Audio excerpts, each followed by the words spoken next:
অনেকক্ষণ যাবৎ খেয়াল করছি তানা বারান্দায় দাঁড়িয়ে যেন কার সাথে ফোনে কথা বলছে। ঘড়িতে তাকিয়ে দেখলাম প্রায় 20 মিনিট হলো। এত সময় ধরে কার সঙ্গে কথা বলছে তানা? আবার মাঝে মাঝে অনেক শব্দ করে হেসে উঠছে। তানার এই হাসিটা বরাবরই আমি খুব পছন্দ করি, কিন্তু ঠিক এই মুহূর্তে ওর এই হাসিটা আমার বুকে এসে বিঁধছে। খুব অস্বস্তি নিয়ে বিছানায় শুয়ে তানাকে আমি লক্ষ্য করছি।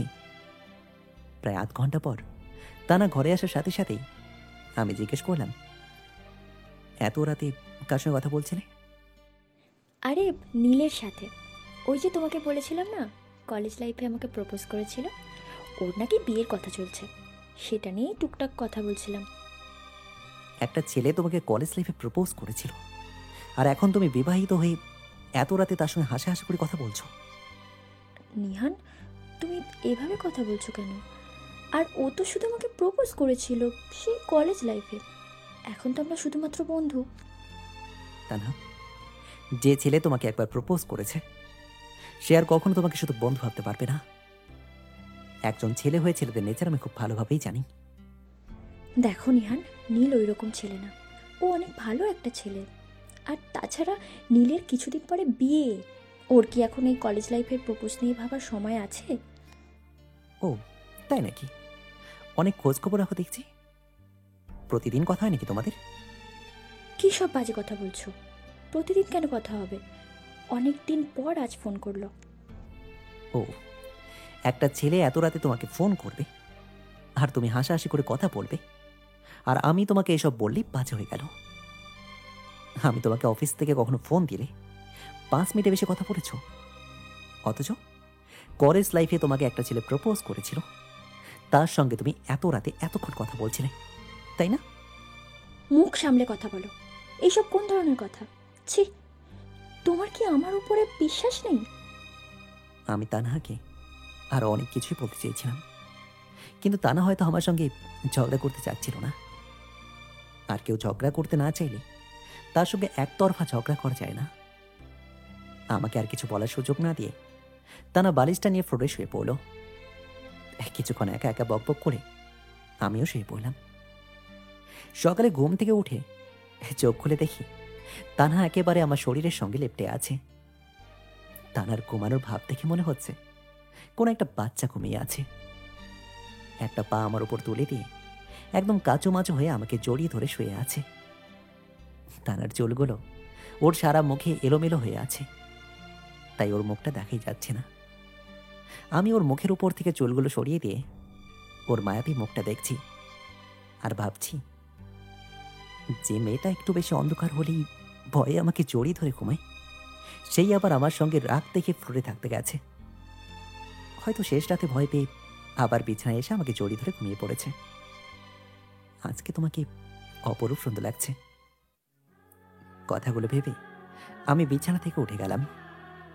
তানার হয়তো রাতে ঘুম হয়নি, তাই আর ওকে ডাক দিলাম না। তারপরে আমি ফ্রেশ হয়ে অফিসের জন্য রেডি হয়ে বাড়ি থেকে বের হয়ে গেলাম। অফিসের পাশেই একটা হোটেল থেকে সকালের নাস্তাটা আমি সেরে নিলাম। নাস্তা করে সোজা অফিসে চলে এলাম। অফিসে বসে আমি ঠিকমতো মন দিয়ে কাজই করতে পারছিলাম না। তানহার কথা বারবার মনে পড়ছিল। তানার সাথে আমি গত রাতে এত খারাপ ব্যবহার করেছি। সকালে ঘুম থেকে উঠে ওকে সরি বলা দরকার ছিল। হয়তো কাল রাতে আমার একটু বুঝতে ভুল হয়েছে। ইস, সকালে বাড়ি থেকে বের হওয়ার আগে ওর জন্য অন্তত একটা চিরকুট তো লিখে আসতে পারতাম। আমার যখন তানহার কথা খুব বেশি মনে পড়ে, তখনই আমি তানহার ফেসবুক আইডিতে ঢুকি। আজও এর ব্যতিক্রম হলো না। আমি টেবিলের ওপর থেকে ফোনটা নিয়ে ওর আইডিতে লগ ইন করলাম। তানহার আইডিতে ঢুকে আমার একটা জিনিসে চোখ আটকে গেল। আমার মনে যে ভয়টা ছিল সেটাই মনে হয় সত্যি হলো। অফিসের পুরোটা সময় অস্বস্তিতেই কেটে গেল। কিছুতেই মাথা থেকে তানহার ওই বিষয়টা আমি সরাতে পারছি না। দ্রুত বাড়িকে তানহার মুখোমুখি হতে হবে। অফিস শেষ করে বাড়ি এসে দরজার সামনে দাঁড়িয়ে আছি। অনেকক্ষণ যাবৎ কলিং বেল চাপ দিচ্ছি, কিন্তু তানহার দরজা খোলার কোনো নাম নেই। আজকে এমনিতেই তানহার উপর মেজাজটা অনেক খারাপ, আবার দরজা খুলতে দেরি করছে। এবার মেজাজটা আমার পুরোপুরি খারাপ হয়ে গেল। কিন্তু তানহা দরজাটা খুলতেই আমার সব রাত জল হয়ে গেল। কারণ ওকে আমি একদিন বলেছিলাম, তোমার যে লাল পাড়ের হলুদ শাড়িটা আছে না, ওই শাড়িটা তুমি আদিবাসীদের মতো করে পরলে তোমাকে অনেক সুন্দর লাগবে। তানহা আজকে ঠিক সেভাবেই শাড়িটা পরে আছে। সত্যি তানহাকে অপরূপ সুন্দর লাগছে। আমি তানহাকে দেখে মুগ্ধ হয়ে ওর হাতটা ধরে আলতো করে টেনে ওকে আয়নার সামনে নিয়ে গিয়ে বললাম, তুমি না বলতে তোমাকে নাকি হলুদ শাড়িতে মানায় না? এখন আয়নাতে একবার তাকিয়ে দেখো তো, তোমাকে কত সুন্দর লাগছে। দেখে তুমি নিজেই তোমার প্রেমে পড়ে যাবে। আমার কথা শুনে একটু লাজুক হাসি দিল তানহা। তানার এই লাজুক হাসিটাই আমার বড্ড ভালো লাগে। এরপর তানার সঙ্গে একটু রোমান্টিক মুহূর্ত কাটিয়ে আমি ফ্রেশ হতে ওয়াশরুমে চলে গেলাম। ফ্রেশ হয়ে এসে আমি খাবার টেবিলে বসলাম। আমি আর তানা প্রতিদিন একসঙ্গে রাতের খাবার খাই। আজকেও তার ব্যতিক্রম হলো না। খাবারের টেবিলে বসে আমার বারবার ফেসবুকের কথাটাই মনে পড়ছিল, কিন্তু বলতে পারছিলাম না। শেষ পর্যন্ত থাকতে না পেরে বলেই ফেললাম, আজকে নীলের পোস্টটা অনেক সুন্দর ছিল, তাই না? তুমি ঠিক কোন পোস্টার কথা বলছো? আরে সকালে তুমি নীলের যে পোস্টে লাইক দিলে ওইটার কথা বলছি। কি জানি, মনে নেই। আমি তো এমন কোনো পোস্ট দেখলাম না, হয়তো এমনি লাইক দিয়েছি। অনেক ভালো তো, না পড়ে নীলের নাম দেখেই এরকম একটা ফালতু পোস্ট লাইক দিলে। তোমার দেখছি নীলের প্রতি অনেক টান। আচ্ছা, সবসময় তুমি এরকম বাজে কথা বলে আমার মন খারাপ না করা পর্যন্ত কি তোমার শান্তি লাগে না? তাহলে তুমি শুধু নাম দেখে এরকম একটা ফালতু পোস্ট লাইক কেন দিলে? সামান্য একটা লাইক দিয়েছি বলে তুমি আমাকে এত কথা শোনালে? যদি অন্য কোনো রিয়াক্ট দিতাম তাহলে না জানি কি করতে। তা না, ব্যাপারটা কিন্তু সামান্য না। তুমি এনাফ, অনেক হয়েছে। আর না, দিনের পর দিন তুমি সামান্যতম বিষয় নিয়ে আমাকে সন্দেহ করে কথা শোনাও। আমি অনেক সহ্য করেছি।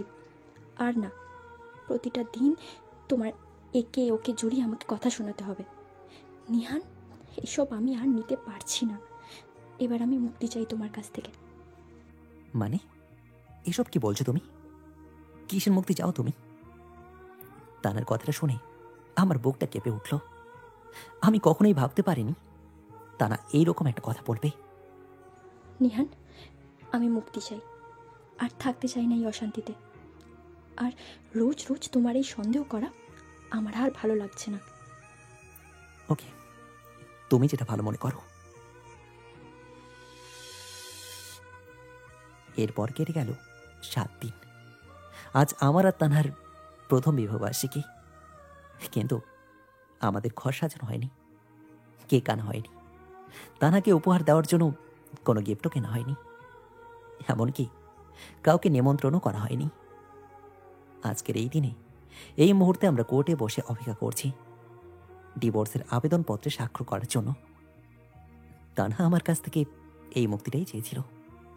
হ্যাঁ, অনেক খারাপ আমি, অনেক বেশি মানসিক টর্চার করতাম তানহাকে, কিন্তু তার চেয়ে বেশি ওকে আমি অনেক ভালোবাসি। ওর পাশে আমাকে ছাড়া অন্য কাউকে দেখলে আমার শরীরটা চলে হিংসায়। সত্যি, হিংসা পতনের মূল। আজকে আমি তার প্রমাণ পেলাম।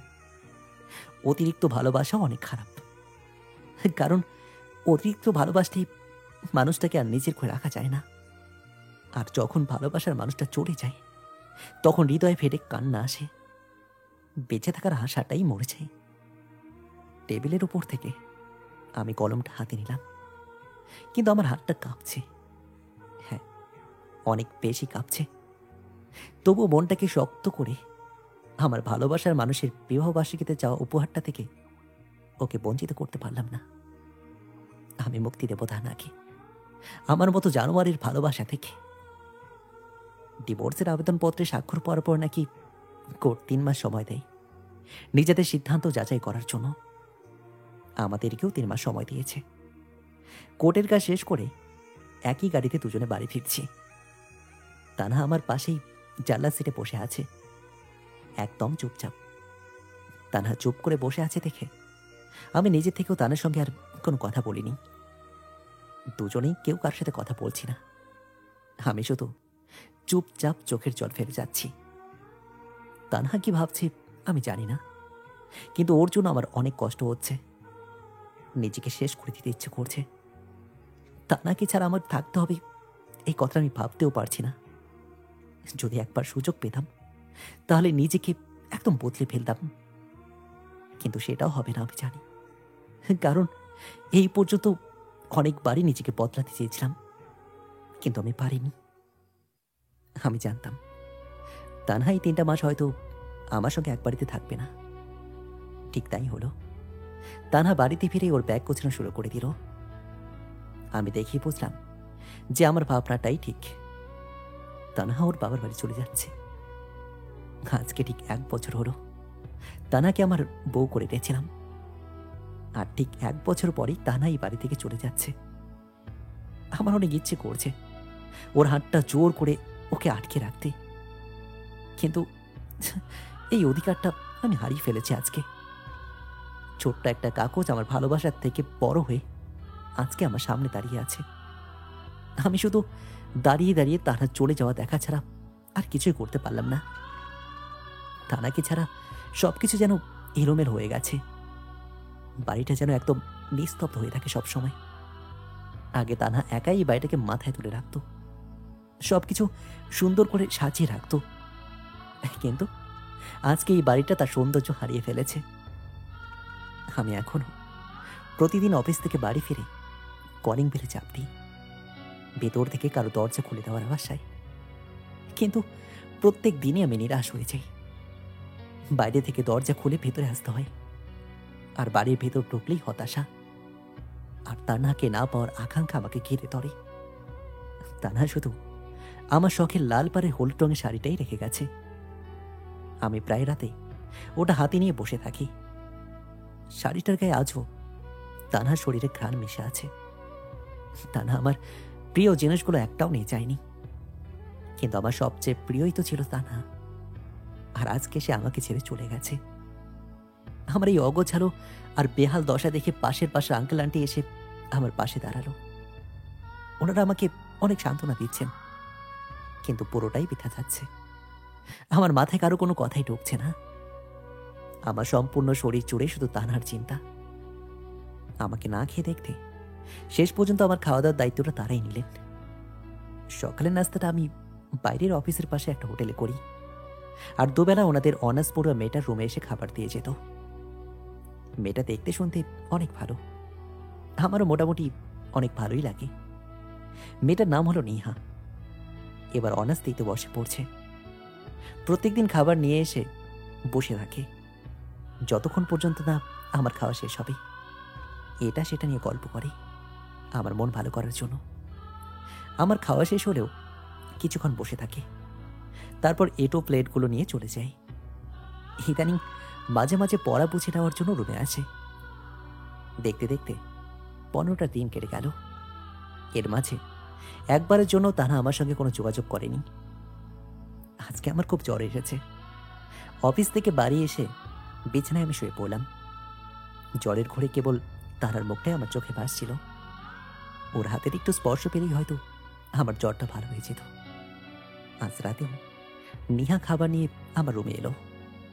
রুমে এসে আমার এই অবস্থা দেখে একটু বেশি চিন্তিত হয়ে পড়ল। আমার অনিচ্ছা সত্ত্বেও মাথায় জল দিতে চাইল। না করার মতো অবস্থা আমার ছিল না। নিহা অনেকটা সময় নিয়ে দক্ষ সেবিকাদের মতো আমার মাথায় জল ঢেলে দিল। মাথায় জল দেওয়া শেষ করে আমার হাতটা ধরে ধীরে সুস্থে আমাকে বসিয়ে দিয়ে দেওয়ালে দিয়ে আমার মাথাটা মুছিয়ে দিচ্ছে। ঠিক এমন সময় জলের ঘুরে আমি তানহাকে দেখতে পেলাম। দরজায় দাঁড়িয়ে বিস্ফোরিত দৃষ্টিতে এদিকেই তাকিয়ে আছে তানহা। গোর জিনিসটা খুব খারাপ, খালি উল্টাপাল্টা জিনিস দেখা দেয়। তানহা তো আমাকে ছেড়ে চলে গেছে, ও এখানে কি করে আসবে? আর আমি খুব ভালো করেই জানি তানহা হয়তো আর কখনোই আমার কাছে ফিরে আসবে না। হঠাৎ অনেক পরিচিত একটা কণ্ঠ আমি শুনতে পেলাম। বাহ, কয়েকদিন আমি ছিলাম না, আর এর মধ্যেই এত কিছু। তানহার কণ্ঠটা শুনে আমি ভালো মতো তাকিয়ে বোঝার চেষ্টা করলাম এটা আমার ঘোর নাকি সত্যি। না, এটা আমার ঘোর নয়, সত্যি তানহা ফিরে এসেছে। আমি নিহার দিকে একবার তাকিয়ে দেখলাম। মেয়েটা জড়সড় হয়ে মাটির দিকে তাকিয়ে বসে আছে। হয়তো কি বলবে জবাব খুঁজে পাচ্ছে না। বৌদি, আপনি যা ভাবছেন তা নয়। আসলে আমি। চুপ করো। আর এখন তুমি যাও এখান থেকে। আমি যা বলার ওকেই বলছি। তানহার কথা শুনে নিহা বসা থেকে উঠে মাথা নিচু করে সোজা রুম থেকে বের হয়ে গেল। নিহা বের হয়ে যাওয়ার পরে তানার আগে যা পারছে তা বলে যাচ্ছে আমাকে। তানার এরকম ব্যবহার দেখে আমি মনে মনে ভাবছি, তানহা তো আমাকে ডিভোর্স দিতে চেয়েছিল, তার অন্য মেয়ের সাথে আমাকে দেখে এত রাগ কেন করলো? তাহলে কি তানহা আমাকে এখনো ভালোবাসে? আমি তানহার দিকে তাকিয়ে এইসব কথাই ভেবে যাচ্ছি। তানা রেগে গিয়ে আমাকে যা পাচ্ছে সেটাই বলে যাচ্ছিল, আর আমার কাছে এগুলো খুব ভালো লাগছিল। হঠাৎ তানহা এগিয়ে এসে আমার চোখের সঙ্গে চোখ রেখে বলল, কি ভেবেছো তুমি? আমাকে ডিভোর্স দিয়ে তুমি ওকে নিয়ে ঘর বাঁধবে? আমি বেঁচে থাকতে তা কখনোই হতে দেব না। এখনও আমি তোমার স্ত্রী আছি। অন্য কারোর দিকে তাকালে এই চোখ একদম তুলে ফেলে দেব। কথাটা বলেই তানহা আমার কলারটা শক্ত করে চেপে ধরল। তানার হাতটা আমার শরীরে স্পর্শ পেতেই তানহার সমস্ত রাগ মুহূর্তেই চলে গেল।